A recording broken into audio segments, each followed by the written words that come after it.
আমন্ত্রণ জানাচ্ছি পলি টিভির বিনোদন বিষয়ক নিয়মিত অনুষ্ঠান মিডিয়া গসিপে। দর্শক, দীর্ঘদিন ধরে সিনেমার পর্দায় অনুপস্থিত ছিলেন বিদ্যা সিনহা মিম। 2022 সালে পরাণ দিয়ে আলোচনা এলেও এরপর তাকে বড় পর্দায় তেমন দেখা যায়নি। তবে এবার নতুন করে আলোচনা এসেছেন শহীদ বুদ্ধিজীবী শহীদুল্লাহ কায়সারের জীবন ভিত্তিক সিনেমা দিগন্তে ফুলের আগুনে অভিনয়ের মাধ্যমে।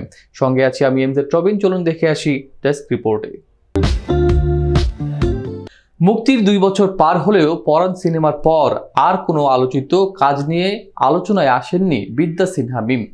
পরবর্তীতে মুক্তি পাওয়া দামাল সিনেমাটিও প্রত্যাশা অনুযায়ী সাড়া ফেলতে পারেনি। তবে অভিনয় থেকে একেবারে দূরে ছিলেন না এই তারকা। ব্যস্ত ছিলেন বিজ্ঞাপন ও ফটোশুট নিয়ে। সর্বশেষ ওয়াহিদ তারেক পরিচালিত দিগন্তে ফুলের আগুন নামের একটি সিনেমায় অভিনয় করেছেন মিম। শহীদ বুদ্ধিজীবী শহীদুল্লাহ কায়সারের জীবন ভিত্তিক এই সিনেমায় মিম অভিনয় করেছেন তার স্ত্রী পান্না কায়সারের চরিত্রে। সিনেমাটির শুটিং শেষ হলেও মুক্তি নিয়ে এখনও রয়েছে অনিশ্চয়তা। মিম জানান, কিছু প্যাচওয়ার্কের কাজ বাকি রয়েছে, যা আগামী 16 ও 17 জুলাইয়ের মধ্যেই শেষ হবে। এরপরেই সিনেমার চূড়ান্ত কাজ সম্পন্ন হবে। তিনি এই সিনেমা নিয়ে দারুণ আশাবাদী বলেও জানিয়েছেন।